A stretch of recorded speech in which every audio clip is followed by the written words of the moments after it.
Hello भाई नमस्ते जय जगन्नाथ। आज हूँ 25 जून आउ 5 दिन रहा महाप्रभुंर विश्व प्रसिद्ध रथयात्रा।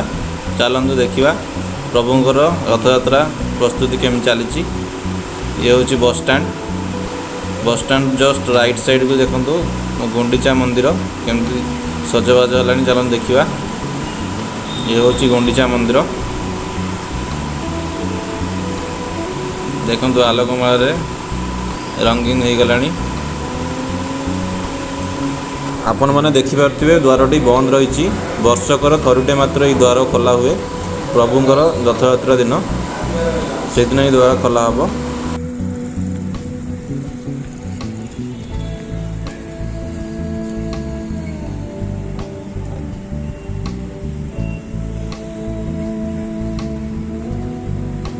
चलतु जीवा श्रीमंदिर पटे देखा रथ काम केते बाट गलानी। देखो ये हूँ बड़दाण्ड बसस्टाण्ड रु जस्ट जाऊँगी। बसस्टाण्ड आपड़ देखिए बसस्टाण्ड रु श्रीमंदिर गला बेलू बहुत सारा केबिन थाए रास्ता कड़े से गुड़ा सब बर्तमान उठे दि जाऊँगी रथयात्रा। देखिपे बड़दाण्ड पूरा खाली कराऊँगी।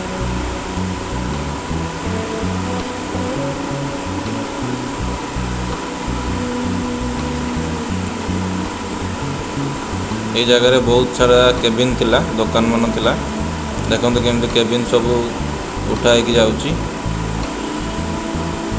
सब साही भितर सब केबिन आनिक थुआ होची। रथयात्रा सरला परे पुणी जी जहाँ स्थान को लेकिन व्यवसाय आरंभ करेंगे।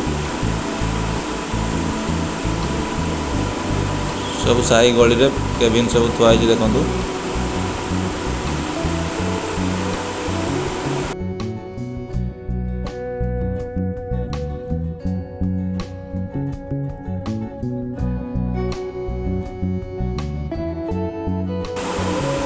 मंदिर पाखापाखि हो गले। चलतु देखा रथ काम केते बाट गलानी।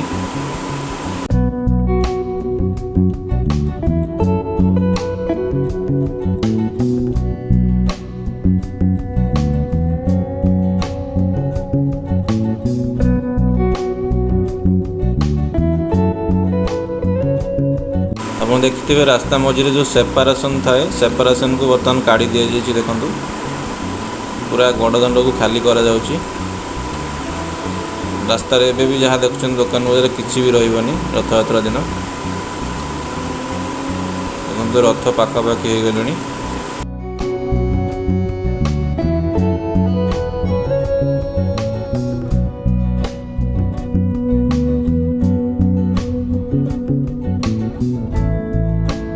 देखो ये हूँ प्रभु बलभद्र रथ।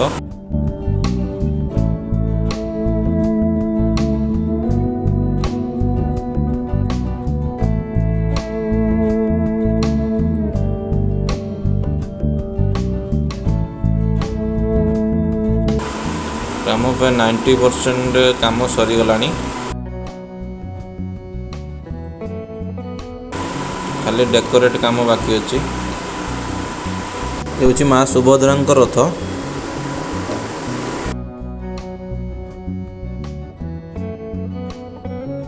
प्रभु जगन्नाथ रथ को देखो केमी सिक्यूरीटी रखा जाइए। कहीं स्पर्श करें बाहर लोक। बाउंड्री मध्य रखा जाइए। ये हूँ प्रभु जगन्नाथ रथ नंदीघोष।